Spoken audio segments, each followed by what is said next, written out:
So, we are here this morning to serve God. Kag old age service kita sa sininga aga. So our children, our kids, 4 to 12 will be with us. They will listen God's word together with us. I prepared an accessible sermon.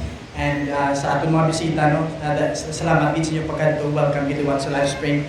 My name is Pastor Aaron Caldeo, one of the pastors of this church. Okay. Serving Jesus can be joyful. O, pakita niyo kung isang joyful, hindi ka face, babe. Joyful na face. Serving Jesus can be joyful. Joyful face, come on. Ay, iba doon nag-ako-smooth. Nag-ako-smooth man. Nag-akasubo man. Why sad face? Show me your happy face. Right? Serving Jesus can be joyful. Pero ang reality, sa madamo nga tiniyon, kisa hindi happy nga itong face, sa talaga serve kita. Kisa magkanto kita sa church, sang una nga doon nalipay, kung nga doon gusto mo magkanto sa church, mag-kids time, grabe, it's kids time! Excited, gahararagid. No, sa una, iba sa ato mo nagahararagid do, Sabado pala nakapreparar na. Pero nga, hindi na tamo na ka-excited. Nga, ang pagkanto sa church subong, do obligasyon na lang na dapat mo i-fulfill. And maybe you're here this morning, kag doon mo man ang imo balatsagon, you feel the same. Nga sa una, excited ka, gusto mo gid imuon, gusto mo gid magkanto sa church, pero subong kinahanglan gid mo kay basi kigan kay pastor. Or kinahanglan ko magkanto sa church kay basi hambal naman ko sa ibang members. Kamusta ka? Diin ka na? Wala ka sa Sunday, daw si imo. So makadto ko sa church para wala sa iyang basa. Makadto ko sa church kay we have lots of motivations, pero makuturan sa sininga aga, no? Ang pamangkot amo ni. Paano kita makaalagad kay Jesus kag makip nato nga joy? How can we serve Jesus and keep our joy? Paano ay hano? Dumduman yung series nato sa Book of Daniel, right? Nahambang sa Book of Daniel, ang pag-alagad ko kay Jesus, ang pag-alagad sa Ginoo, budlay. Of course, there will be joy, may aramang kalipay, pero ang reality, may kabutayan, magandang sa Daniel, it will be more difficult. But the question is, how can we, Christians, ang talaga, natin na kay Jesus, magbalik si Jesus, how can we serve Jesus nga sa gihapon, nag-smile dyan? May bansin nyo, nag-reporisong naman. May bansin nyo doon nakaugong batuan. Nag-smile na nabi. How can we serve Jesus and keep our joy? Diba? No, in the Christian life, ang reality, makatubang kita per discouragement, frustration, sometimes exhaustion. And sometimes kabudlay, isa naman isa because we face it sometimes, feeling natin nag-aisahanan kita, right? Feeling mo doon ikaw, robla isa, feeling mo doon ginadumtan kagit. How? Friends, how can we keep going? Kids, how can we keep going? How can we serve Jesus and keep our joy? This morning, Mark chapter 10 verse 45 will help us. Shayo, can we go back to that wonderful passage?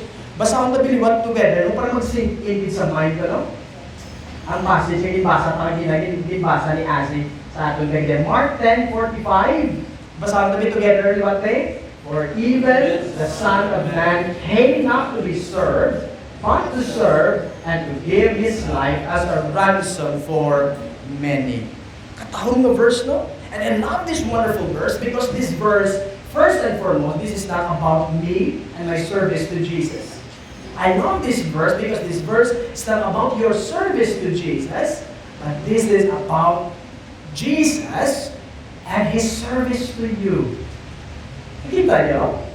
Grabe yung verse no? Kaya parang tinisa sa pag-alagad ni Jesus una sa akon. No? So, here's the big point this morning. Gusto ko hindi niyo malipatan. Jesus did not come to be served by you. Ang big point, no? Jesus came to serve you. Pwede niyo masulit? Kung sa akin, Jesus came to serve you. Look, Ruby mo, Pastor, ako self-centered how? Jesus came to serve me. Daw ko self-centered how? Hindi, kaya sa Bible. Sa passage mismo ang bali Jesus, no? He came to serve you and me. Now, may hari ba lang na nag-serve? Grabe, no? Ang mga hari sa unang panahon, wala sila nag-serve. Sila ang inaserbisyuhan. Pero may hari na nag-serve, and his name is Jesus. Jesus is different because Jesus serves. Kung gusto mo magpadayon sa Christian life, may kalipay. Kung gusto mo magpadayon na mag-alagad na may kalipay, importante nga maintindihan mo una din. Nga si Jesus una nag-alagad sa iyo. If you want to serve Jesus ka may kalipay, importante din nga mag-grasp mo, maintindihan mo, alam, hindi galing una ang akong pag-alagad, kundi una ang pag-alagad ni Jesus. Therefore, I can serve Him with joy because of the truth, because even though ako makasasala, rebelde ko, pero ginalagaran ko ni Jesus. That is the source of our joy. Nga sa piyak sa hardship, sa kabuhay, sa piyak sa kabudlayan, sa atong kabuhay, sa piyak sa kabigatuhon, isa wala plite, or I don't know, some of us maybe, yat ka magano sa church, maybe wala kita sa i-offer, wala kita sa i-hatag sa Ginoo. Sometimes we struggle ta. Pero grabe, because our Christian life is not about you and your service. Christian life is about the service of Jesus. Grabe. We don't serve Him. Jesus serves us. Now, for example, sa refreshment time karon, may nag-serve sa imo. Ano yung response? May tulong sa imo, ano yung ng bread ka, water ka, ano yung response, di ba? Ay, doon ako, paano ba? Pero thank you, Bida, sa pag-serve mo sa akin. Right? Now, Jesus wants to serve us this morning.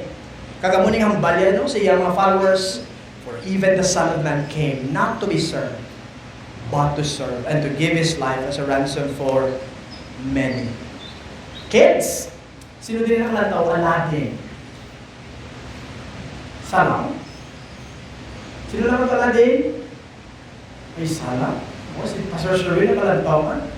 May ala na the prince. Okay? May ala na prinsipe, ala niya si Prince Ali. Prince Ali, Ali, Ali, Ali, Abawa. Now, kinala niyo artista sa singagan, no? I need a prince. Artista, tawag ko siya, no? Si Juan naman, si Ethan naman. Ethan? Ay, ko na kuya sa Ethan, no? Ethan na si Ethan, eh? Ikaw na artista, eh? Ay, kuya si Ethan. Sige. Ang artista ko si Juan na lang, ah. Ang classic kong artista, pero si Jason. Jason, right? Okay, yes, yes, si Jason. Si Jason, yung artista ko sa Daniel 7, remember? Doon sa vision ni Daniel, nakita niya sa vision niya. So, you are the prince. Ikaw si Prince Alice po, okay? So, kung may prince ka, siyempre may corona kayo, no? So, Prince Ali, sit down sa yung throne. So, si Prince Ali, actually, sa akin nga pagpreparasi, dapat may sakot pa kami nga dua. Prince Ali, ba? Okay, kami? Mukha ba tayo? Prince Ali. Pero ba sinumuyas ko ng action naman? Okay. Ito, sabi tayo. Prince Ali, ba? Mula na ay basi ko magpitik ako pero na hawak kasi ko makita sa video ko mag-viral kita. Okay. Now, Prince Ali, kung siya ang prince, siyempre dapat siya ang inalagaran, right? I need someone who will compute sa payong sa iya. Sino gusto mo mag-compute sa payong? Prince Ali? Gusto ako? Sino ganyan? Sa likod niya, sino ganyan? I need someone na magkapit sa payong. Kay Prince Tingala, nagaran isa. Alright. Namin, siguro kung taas na makapyot. Si Junjun, ito ang ayan dito bodyguard. So, nalagyan. Ang ayan sa bodyguard. Tapos, kinanganon ko manukuyab. O, si siya, nang makuyab. Teka sa likod yun. Tapos, tayo tayo yun. Prince, pili nga dalang bisita ta. Uy, siya na Kuya B. Kuya B si Prince Ali. No? Kuya B si Prince Ali. Kay Prinsipe sa grabe nga pang-honor to si, no? Welcome sa church namun, Prince Ali. Oh, grabe. Right, imagine, what can you say about what's happening here? Sino ang ginaalagaran? Si Prince Ali. Siya nga itong bisita, nagkadulisa para alagaran. Basta, doon ka budlay na nga, prinsipe siya, tapos bisita na sa, tapos siya ma-serve sa atin, right? For example, siya kung ma-serve sa refreshment, siya kung matangkas mangko. Do you think it's appropriate? Do you think, komportable ka na makita nga ito yung bisita, prinsipe pa, no? Siya ma-serve sa atin, doon na budlayan, ito magpuminsar sila, no? Tapat siya alagaran. Welcome, Prince Ali. What can you say about the church? Ha? Ha? Oh, si Prince Ali, grateful gid sa kanong ari na subong, no? So, ginabayungan, ginaelektrikan, ginakuyaban pa gid. Prince Ali came here, nagkadto sa so that kita ma-serve sa iya. Thank you guys. Thank you, Prince Ali. Thank you, June.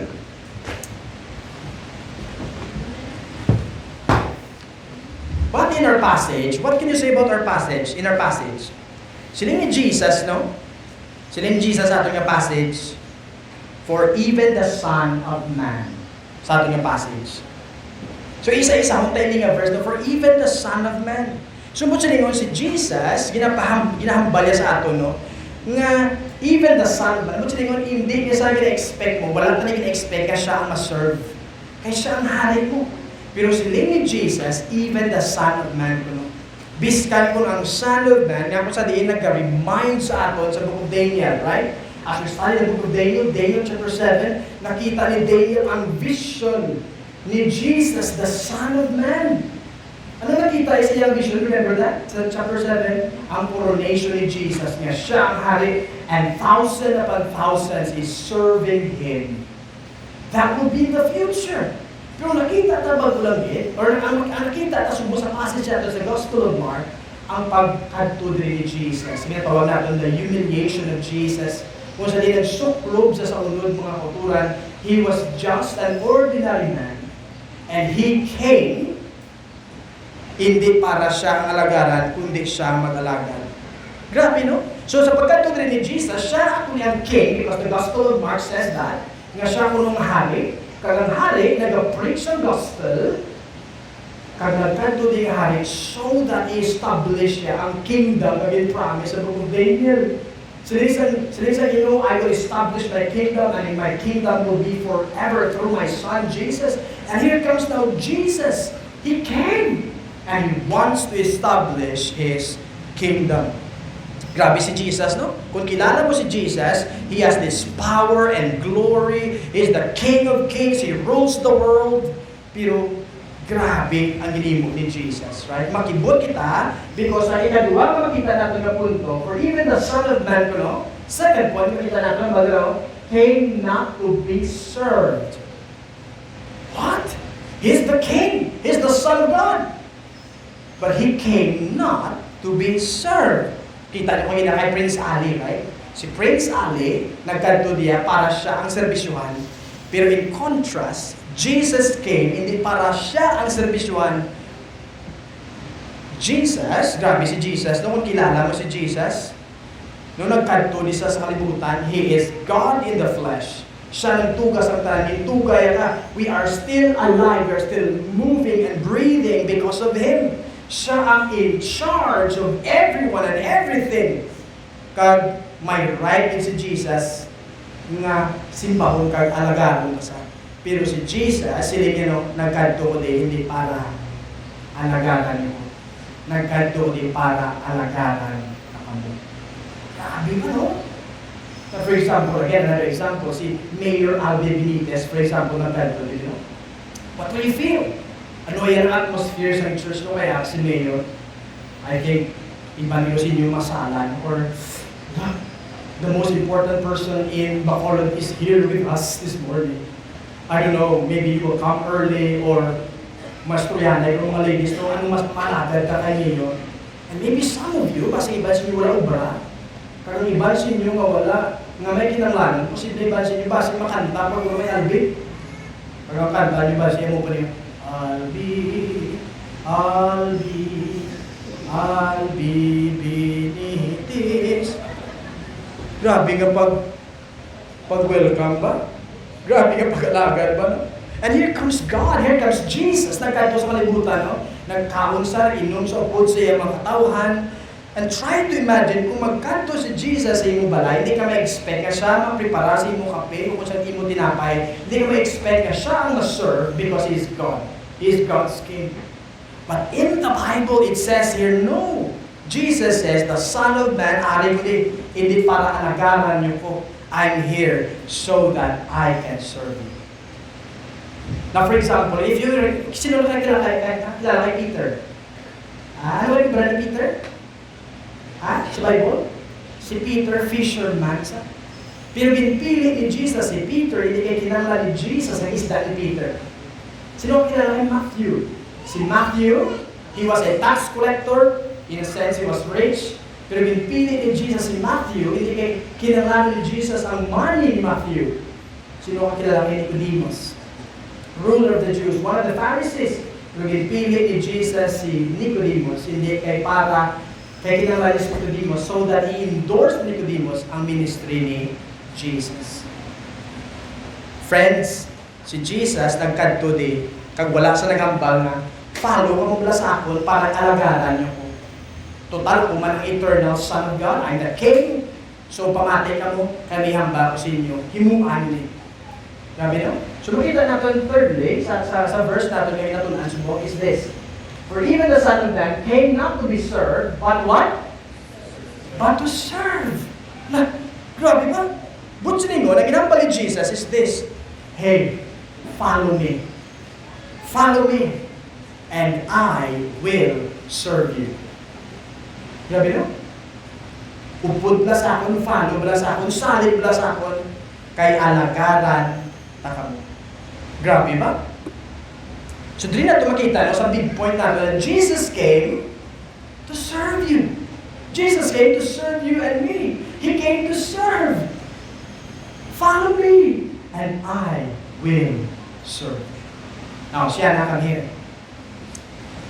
Sa gospel, no, may si Jesus, illustrate niya yung servanthood. Okay? So, sit down siya na. And try to imagine, in the gospel, naghatag si Jesus ay example sa yung servanthood. Try to imagine, no? I don't know kung pila sa inyo ang komportable maghugas ang tiil sa iba. And try to imagine, Jesus, ginugasan niya tiil sa mga disciples. Si Jesus, ginalagaran niya yung mga disciples. So si Jesus nag-prepare, no? Pero sila ni Peter, Lord, hindi lang pupugas si Lord. Sila ni Jesus, kundi nakapahugasan, nakagibahin sa ako.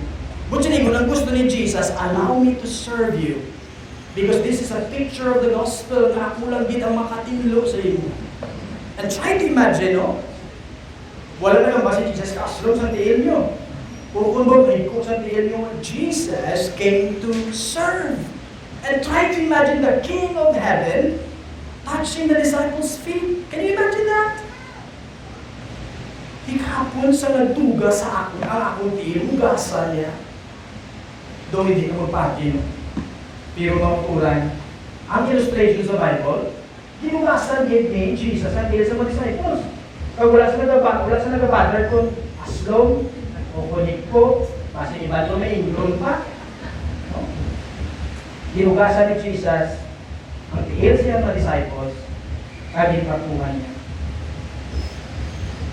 Si Jesus, nag-alagad sa iyang mga disciples. Thank you, Siana. Can you imagine that? Can you imagine that? If you follow and know Jesus, if you love and know Jesus, then your relationship with Him will never depend on how you serve Jesus. Ang iyong relationship kay Jesus na depende sa pag-alagad ni Jesus sa iyo. Nga pinasahi si Jesus, nga great si Jesus, hindi kay millions na nag-serve kay Jesus. Pinasahi si Jesus because millions ang ginalagaran ni Jesus. Friends, ang atong kalipay, wala na depende sa atong pag-alagad sa Ginoo. Kundi ang atong kalipay na depende sa pag-alagad ni Jesus sa atin. Gawandor ko sa atin sa lingagan, kamusta ang atong pag-alagad sa Ginoo? Isa ang basiyan ng atong pag-alagad sa Ginoo, do hindi na confident, right? Ano kasi pag-aagal niya? Sige, try to imagine, kung i-evaluate ato ka sa ato ka ulingon, no? Ali na. Kung i-evaluate ato ka ulingon, though hindi ko confident, pastor. Kaya ako pag-alagad, isa sa babaw, isa sa daw. Isa ka kalipat mo pangamoy, ka kalipat mo basa Bible. Isa sa church, si Jesus piyagaw sa akon. Imagine na, He is the King of Kings and Lord of Lords. Pero si Jesus nagahulat sa ato.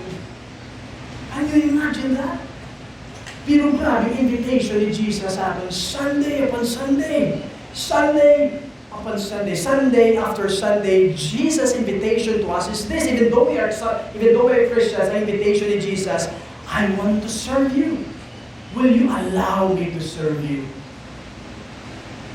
Pero ang muna si Jesus, He keeps on serving us.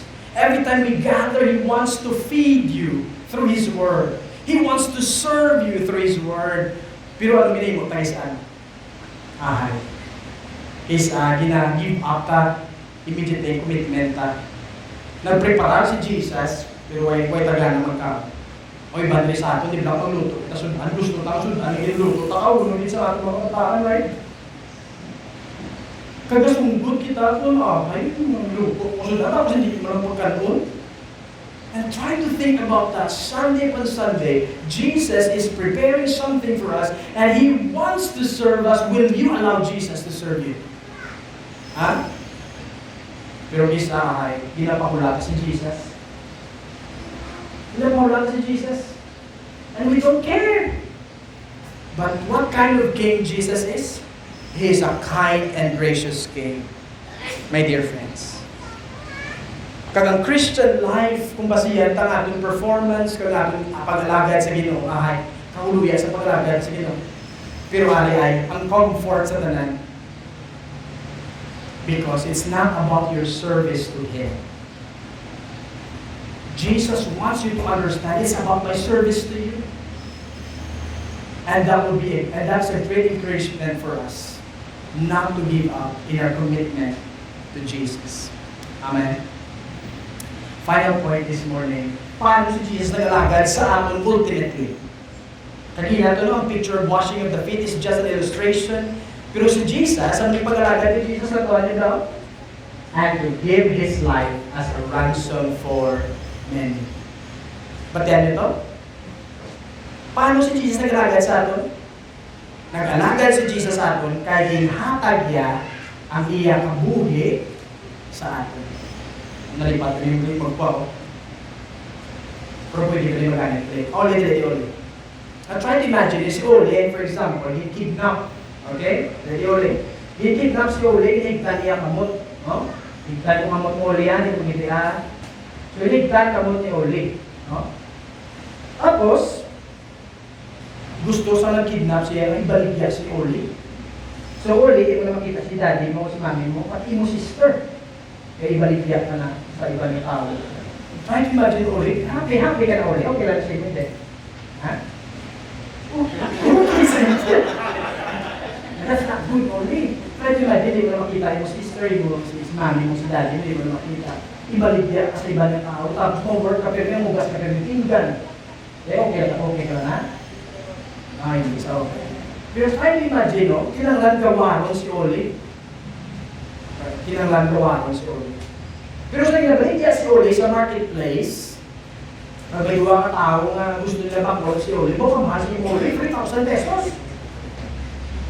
5,000, nagbidig sila, eventually nagambot sa 30,000 o 30,000. Pero may araw ang magkarano ng tao sila niya, ako mabaka siya. 300,000. Hinbaka sa ni Daddy, ano? Hindi, Mark? Hinbaka sa ni Mark. Okay? So, siya na niya subong tagiya. Pero yung butang na, for example, hindi yan ni Daddy, no, na isang tao. Tapos yung uli, wala ka ba na hinbaka sa ni Mark? Okay, thank you. Pwede na kong kulakan ito, dalapin yung mga bata. Hindi mo na na, ha? So the Bible says here that Jesus came to serve and to give His life as a ransom. So si Mark, yung pagwasa sa 50,000 pesos, inbayad ito so that all they can be set free. Okay? Sa Bible, no? as a ransom for many. Ano sa butchilingon man? Many. Who are these many? My dear friends, people like you and me. People who need to be rescued. Kaya nga, kinakilalan tayo na ma-rescue kita because sa Bible mo kasasala. We are all sinners. We are all sinners. No? Nagrebuildi kita sa Ginoo. Ang Diyos, no? Ang Diyos, He is the Lord of all, kaging pili yan maging servant. Pero kita yung mga tao yan, we want to be boss. We want to be king. Pero grabe, no? Kaya si Jesus, nag-alagad sa aton by dying for us. We are sinners, but He died for us. Grabe ka-amazing. We are God's enemies. Can you imagine that? Pero grabe ba? He died for me? Look, grabe ba? He died for me. Amazing. Kilala yan. Kita. Ang mga secrets natin, ang mga ginabatsyag natin, kilala yung para kita mag-treat sa iban.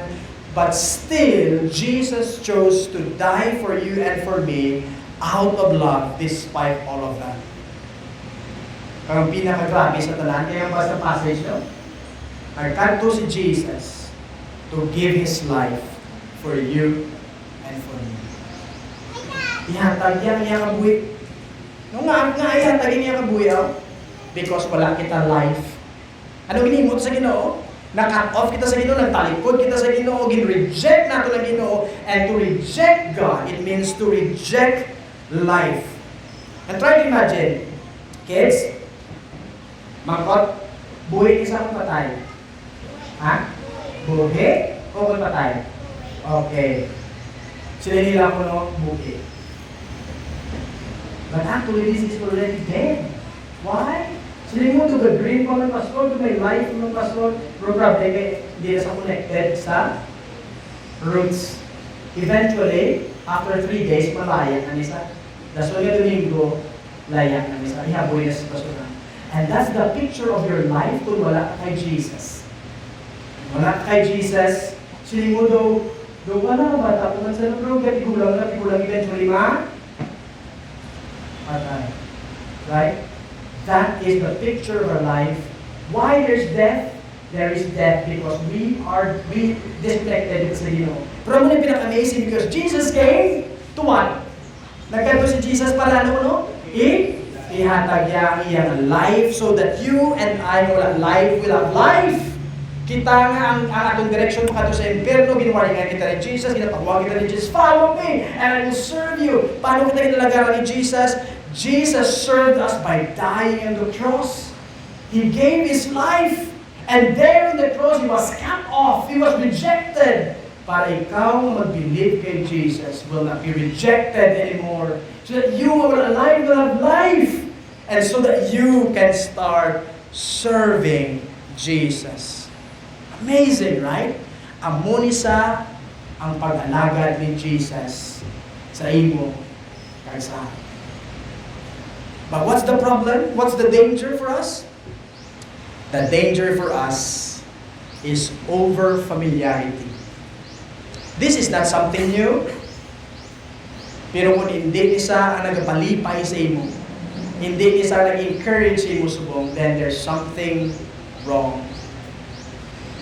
Jesus came to serve you by dying for you. Dumduman ito kagina si Orle, si Mark. Wala ka kabalo ng purpose ni Mark ay bakala si Orle, right? But try to imagine na magpot si Orle, no? Laging makalukwaw. Ang duwa ka tao, gusto ko nila baklon because they want me to be slave. Gusto ko nila yung sulubuan, malugas pinggan, luglaka. And try to imagine, hambang ni Mark siya, gimbakal ta ka, parang kapuli ka sa imo balay. Gimbakal ta ka, so that you can come back to your family and friends. Makita mo yung sister, makita mo yung mommy, makita mo yung daddy. What do you think will be the response of Orle? Ha? Ano yung response ni Orle? Ano ang purpose, no? What do you think will be the response? Do you think she will be sad? Or she will be happy? Yes, she will be happy! Pero muna pinaka-amazing sa talaga, kaysa naintindihan ni Ole, ang purpose kung nga bakal sa santawo to, sila ni Ole. Thank you so much. Thank you so much. Grabe, kita pasalamat siya, no?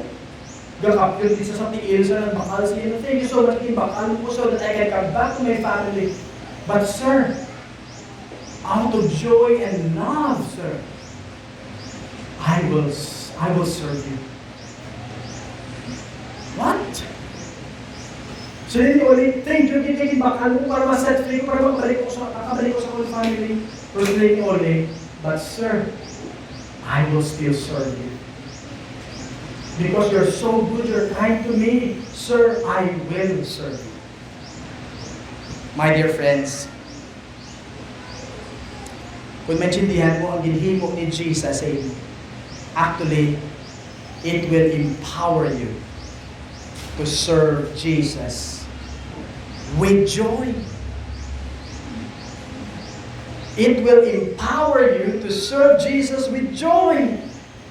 Maging malipahayon ka pagin sa pag-alagad, sa pagkanto sa church, sa pagkilala sa inyo, sa pagbasa sa Bible, sa pagkanto sa church temprano, sa pag-share kay Jesus ay iban. Why? Because naintindihan mo that it's not about me serving Jesus first and foremost, but it's about Jesus serving me. Jesus came to serve me. And therefore, I will serve Jesus with joy. Mga uturan, kapay pa sa pagbalayan natin, sa paglalagay sa Ginoo, sa piyasa kabudlayan, ang munang motivation natin sa paglalagay sa Ginoo. Hindi ka napilitan ng ta. Hindi kung saan naman yung motivation so that we will look good. So that pareha ba sa tao spiritual kita, kaya simbata. Kundi mo uturan, kung pamangkutun kanina, nagasimba ako Domingo. Kasimba ako Domingo. Tuwod din ang akaran ko una ni Jesus. He died for me. And kagkuneksindihan na that He died for you. What will be the response? Mapagusto ka na lang? Mapawala ka na lang? Actually, the appropriate response is to joyfully serve Jesus.